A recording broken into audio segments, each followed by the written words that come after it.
the most advanced recruiting techniques, land the most desirable talent, launch your company towards massive success. This is the Higher Power Radio Show with Rick Girard. So what are the three biggest challenges in building a distributed team as a startup? Today we're discussing how to hire, build process, and lead in a distributed model. Uncovering the right people hinges on the individual's desire and their emotional intelligence. Today's quote: completing one another is more important than competing with one another. And that was our friend John Maxwell. I'm Rick Girard, and welcome to the Higher Power Radio Show. Our mission is to help entrepreneurs and hiring managers avoid costly hiring mistakes. We identify a specific problem and provide proven tactical solutions to solve your company's toughest hiring challenges.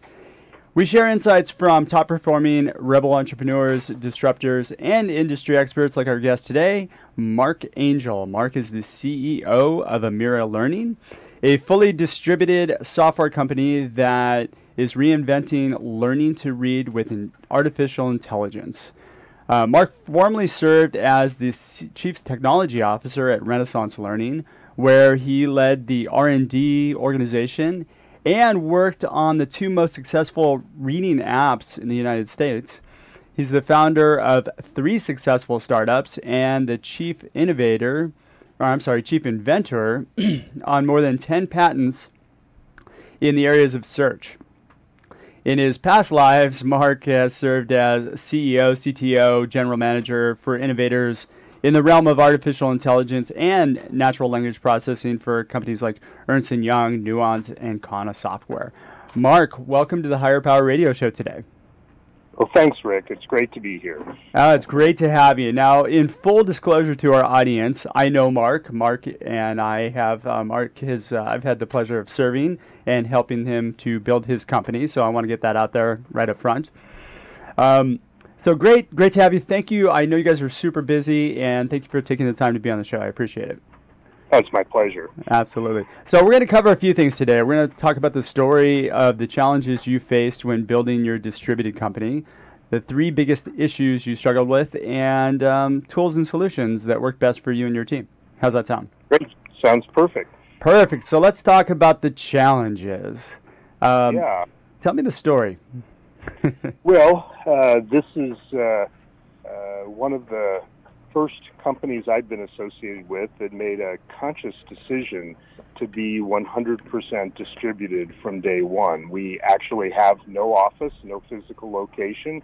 Our folks are distributed around the United States, and we have some people even overseas. So the biggest challenge was really figuring out how we could make the ultimate in a non-physical located team really function at the highest level of performance. And we've learned a lot, Rick, over the last couple of years about how many things stand in the way of making a true distributed model really work.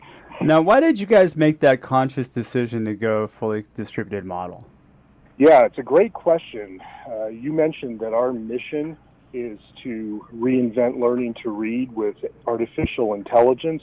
Turns out that to understand learning to read, you have to know a lot of specialized things about reading science and neuroscience. Mm-hmm. Turns out, as you probably would expect, that to build artificial intelligence, you've got to have a tremendous amount of skill in data science and computer science. So we found from the beginning that to get the world-class people we needed and wanted to become part of Amira, we had to be able to work with them where their lives required them to live. We work a lot with Carnegie Mellon, that's in Pittsburgh. Yeah. We work a lot with folks from Renaissance, that's in Wisconsin. We work with a lot of great people on the West Coast in the Silicon Valley. So we really decided the trade-off to get the absolute best folks was worth it. How do you guys get together? We have developed a lot of both cultural and technology approaches to bringing people into a highly collaborative and dynamic environment. So one thing we do is make aggressive use of Agile. Another thing we do is use a lot of the latest and greatest tools like Zoom and Google Docs and Slack and on and on. And one thing we do is understand that sometimes people need to look each other in the eyes. So we have quarterly meetings and other mechanisms where we do actually get people into one room in one place. Okay, so quarterly you guys will actually actively meet at some place and work for a few days. We do. Perfect. And we found that's a great way to kind of renew the connections and ties and get everybody back into a mode where they feel really comfortable reaching out through the more technology-driven approaches. Okay. So let's talk about how you guys learned to kind of hire through a distributed model, because this was a trial and error thing for you guys, right? The first time you've ever done this? Yeah, you saw some of that, Rick. You had a bird's eye view, and what we learned right away is that we needed to put the distributed model up front as part of the screening process. We had a bunch of experiences where we'd get people really enthused about coming to Amira, and we'd be enthused about them, and we'd spend weeks, and then we'd get to the offer stage, and they kind of have this moment of self-realization where they sort of said, you know what, we're not really comfortable kind of working out of our living room, or we're not comfortable with the idea that we won't be elbow to elbow with colleagues, and they decline, and it was a tremendous waste of energy and effort on both sides. So we learned to really put this up front because people aren't self-aware the way they are about compensation and other things about the work mode that they're really comfortable with. So you mentioned that self-awareness, and that's kind of interesting. Yeah. Do you feel that maybe some of the people that you talked to, they were desperately looking for a job, so they were willing to kind of navigate past that in order to see how things played out? Yeah, as you know, Rick, talented people right now aren't desperate for a job. But, no. What often happens is that we would go into recruiting mode, and we have a great story. The technology that they would work on would be exactly what they wanted. We were giving them a mission that really made a lot of sense. So I think what was happening is that they didn't come directly to the importance of the distributed model in their day-to-day life until later. Until it got down to the end. Yeah. It just wasn't front and center, right? They're thinking about, gee, I really want to work with AI. I want to work with TensorFlow. I want to work with great people. I want to work at a good salary and with options and upside. And so they hear all the things that they were looking for and that were front and center for them. And it wasn't until the rubber hit the road that the concerns about the distributed model would kick in. So that was really the biggest problem that you had to overcome, was the distributed model format. Yeah, and I think early on the way we would handle that, just not screen for it, is, there's a ton of people where the distributed model is gold. It's the way they really like to work, the way that they've come to be comfortable, but we weren't doing a good job of getting to those people and identifying them, and we had to switch things around to make that happen. And just so we clarify, because this, I always forget to do this, but a distributed model in your environment is basically you said you have no location, and effectively you guys all work completely remotely from either a WeWork or home. That's right. Okay. We do give people a choice in that regard. You just mentioned that. What it doesn't necessarily mean for us is that everyone is working out of their house or home office. We actually give people a stipend. That's one of the things we learned, so that they, if they desire, can go to a WeWork office or some other shared office facility. If they don't want to do that, then they pocket the stipend. We did that as, again, another way to help people optimize the distributed model for themselves, because for some folks, they're very comfortable working with the collaborative technology, but they still like to get out of the house and separate themselves from the home environment. So I know I can't work from my house. It's brutal. There you go. I'm the same way, so I understand. Absolutely. I'm in a shared office space, a tech space as well. So I got to tell you, it's the best thing ever because I have an 8-year-old daughter, and I'll tell you right now, like she's on vacation this week. I'm not getting any work done. Exactly. So you're putting your finger on it. We kind of learned this horses for courses thing, and we want to give people the right kinds of choices and options so that they can find the best balance between their life and their work life. And we've evolved to this idea that, if you are comfortable working at home and your situation facilitates that, great. If you're comfortable working in a shared office facility, great. Whatever really makes sense for you. And we even have people who do a mix. They work at home a couple of days and they work in a shared office a couple of days. And see, I think you have to be wired for that. I really want that because you're right. That was one of the things that, as I took on this project with you guys, that was kind of tough. Is that what I had to do was flip it and not really talk about the company so much in the beginning, because what was important was to find out what their vision was for where they're going to be successful. Yep. And each person is different. Some people are very okay with working at home. Me, couldn't do it. Yep.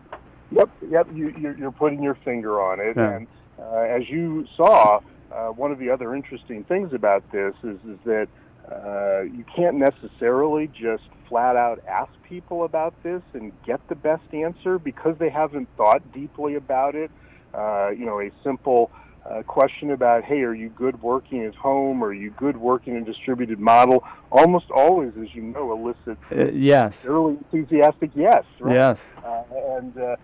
So we had to learn to go deeper than that. You helped us with this, by the way. I got a lot of, I'm open to anything. Yeah, that's right. Exactly.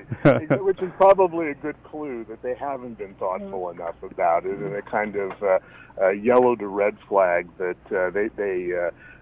we either really need to help them to be much more thoughtful, or they're probably not a good candidate for it. One of the problems that I have, because my model is somewhat distributed as well, is that setting expectations up front or getting the expectations alignment has been kind of challenging for me. Did you guys have any problems with that at all? We did, and just as you're saying, when people have worked in the distributed model, that's a help.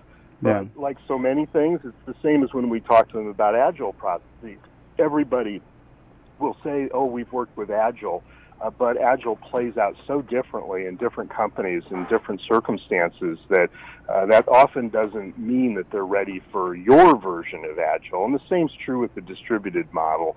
Even if people have worked in it, it doesn't mean that they've necessarily experienced what they're going to experience at Emera or the listener's company. So we definitely found that we had to try to set expectations. We did that in part through your help. We did that in part because as part of the interviewing process, we would have them talk to several of the Emera team members, and we made a point to have each and every conversation touch on this issue, and for the people on the team to explain, what their day looked like, and to enthusiastically advocate for the goodness of that day, because the people here at Emera love it, but also to be very open about some of the adjustments that folks have had to make.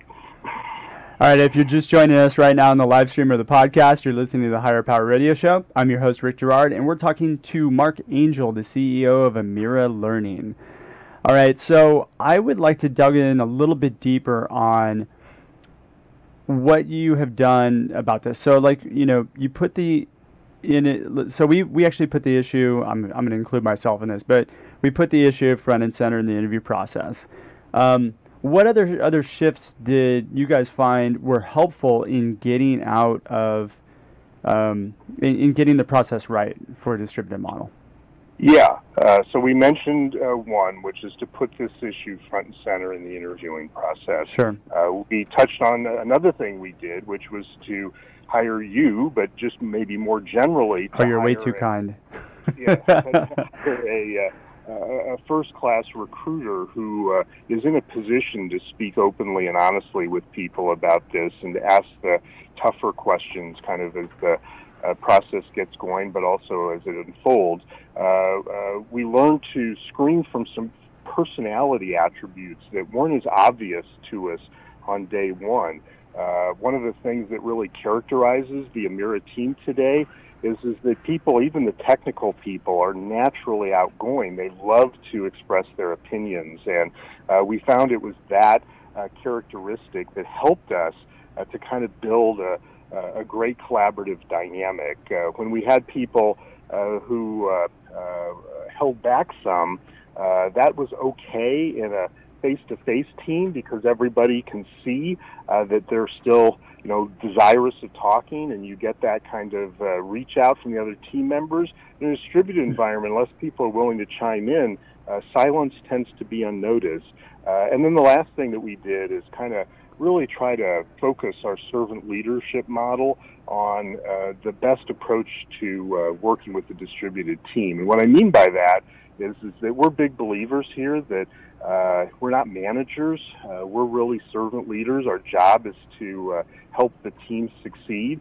But in a face-to-face environment, you get all these clues and cues from people when they need help. That's less true when all you can see is their face on a Zoom video, or all you can see is their chat text in Slack. So we learned that we had to really modify our behavior as servant leaders to be more proactive and be more opinionated about reaching out to people and seeing if they really need something from us. And as a result, you have a lot of happy people there, right? We do. I mean, the great thing about the distributed model is that it solves so many problems for people. There's no painful commutes. There is no kind of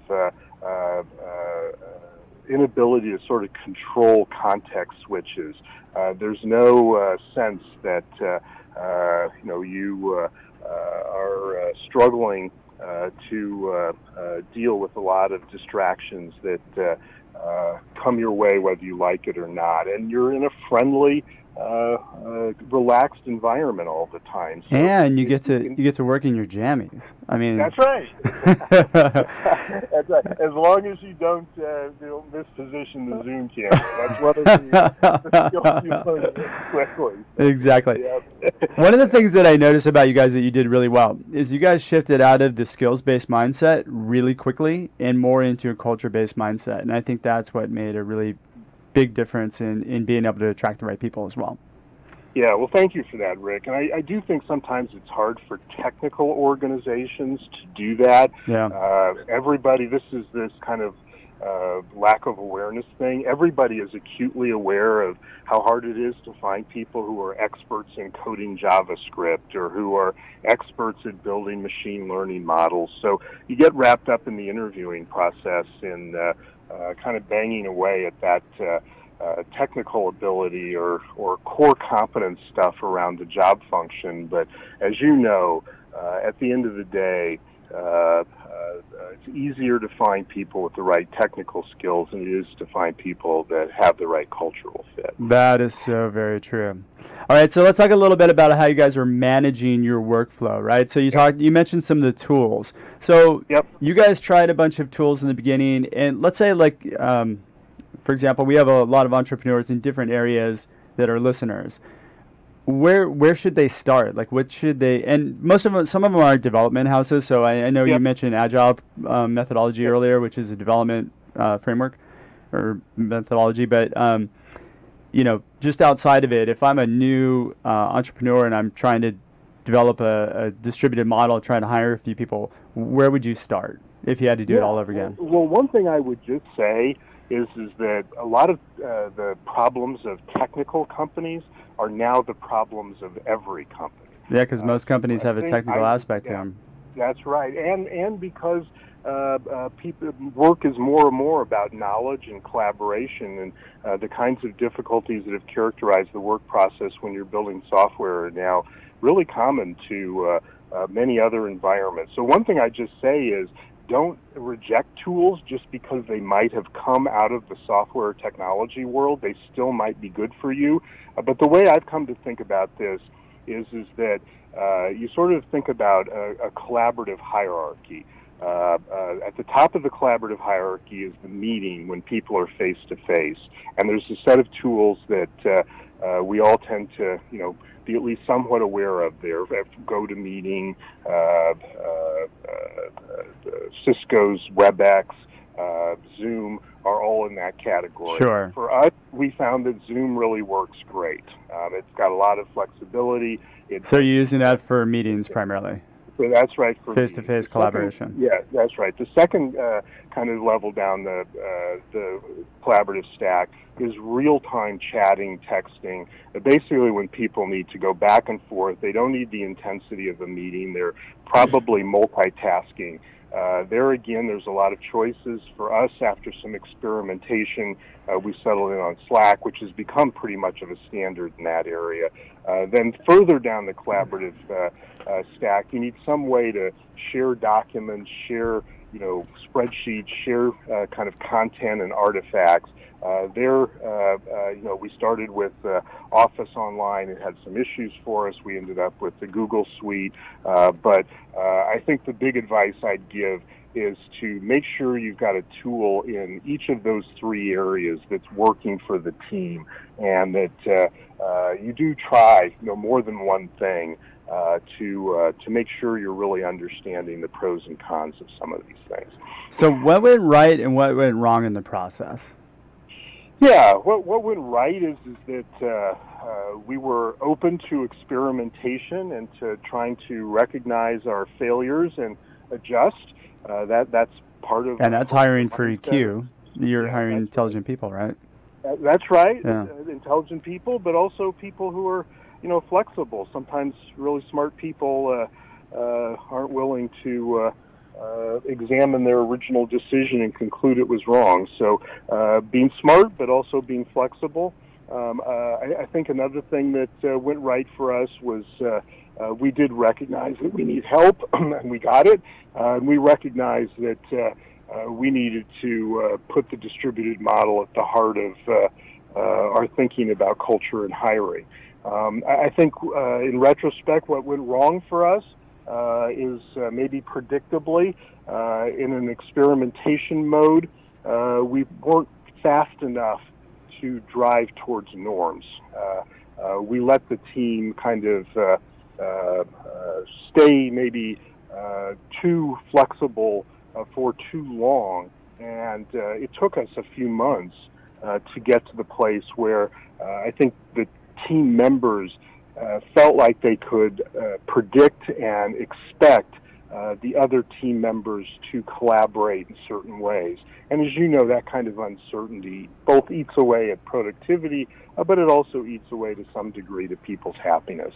Uncertainty isn't a good thing in the daily cycle. So when no one was sure, like, what's the expectation if I send a Slack around how quickly someone will respond, and people aren't sure whether they should pull the trigger on a Zoom video meeting, that kind of lack of clarity about norms, we just didn't address soon enough. So norms, are you talking about putting process in place and having standards and expectations? Yeah, I think both. Okay. For me, a lot of times norms is more about soft process, right? It's the heuristics that are in people's heads about the way they should behave, and it's about the kind of implicit sanctioning that a team does for team members when folks don't conform to those expectations, right? It's about people feeling permission to say, hey, I sent you a Slack. I expected an answer by now. Answer me, damn it. Yeah, absolutely. Exactly. Right? All right, Mark, I gotta cut you out that really quickly. We've got just a few minutes left. I just want to get your key takeaways on what you think you want the listener to walk away with. Yeah. Number one, hire people for EQ and cultural fit, especially hire people who are right for the work model that you've put in place. Be open to experimentation. Start with the popular stuff, but don't necessarily stick with that if it isn't working for your team. and recognize this is probably the hardest thing about the distributed model. Recognize that all the science tells you that people are wired for face-to-face interaction. So when you step away from an office environment, you're kind of fighting human nature, and you've got to work hard to overcome that fact and really make it work. That is so very true. And if I can add just one thing too, you should always understand the person's desires, the person you're trying to recruit. It just is an additive before you pitch your company, right? If you understand where somebody's coming from, then you can position them correctly and actually understand whether or not they're going to be a fit for your culture. Absolutely, Rick. Definitely. All right, so we're out of time with that today. Mark, thank you so much for your time investment today, and I want to welcome you to the Higher Power Radio Syndicate.